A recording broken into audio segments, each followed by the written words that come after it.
تا 1 دقیقه دیگه این کندل بسته میشه. این کارهایی که مارکت میکنه برای اینکه شما رو به اشتباه بندازه. باید صبر بکنی، عجله نکنی. قرار نیستش که ما همه حرکت های مارکت رو بگیریم.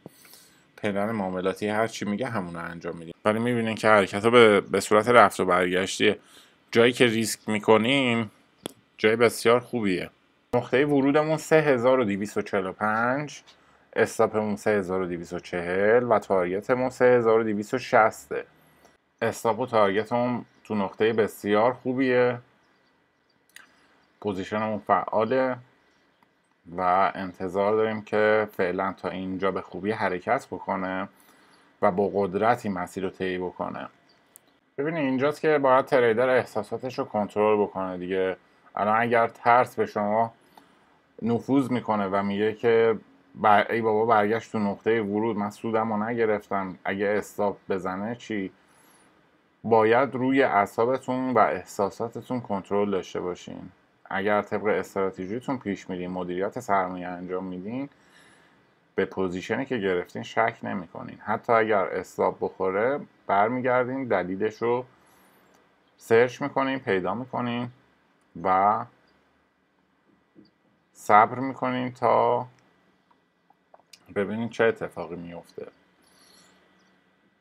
الان ما نزدیک تیپی یکمون بودیم، پوزیشنمون برگشته توی ضرر، دست به هیچ چی نمیزن. یه سری تریدرها اینجا نقد میکنن به خاطر اینکه اعتقاد دارن که اینجا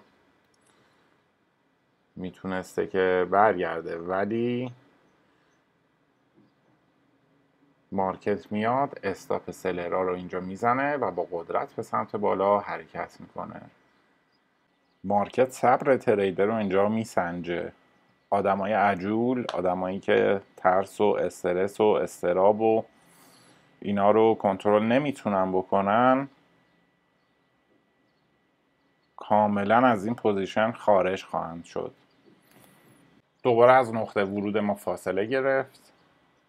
میبینیم که تا تیپی نزدیک تیپی 2 رفته. عرض کردم به خدمتتون اینجا استاپ تریدرها رو میزنه و با قدرت به سمت بالا حرکت میکنه. تو لول بسیار مهمی هستیم، 3256. سریع باید حجم خارج بشیم. کمون استاپ روی تیپی 1 اینجا ریسک فری و اجازه میدیم اینجا کار بکنه. سودمون رو از مارکت گرفتیم. عرض کردم اینجا خدمتتون با مومنتوم بسیار خوبی به سمت تیپی به تارگتمون رسیدیم و دیگه کاری باهاش نداریم. فعلا خدا نگهدارتون.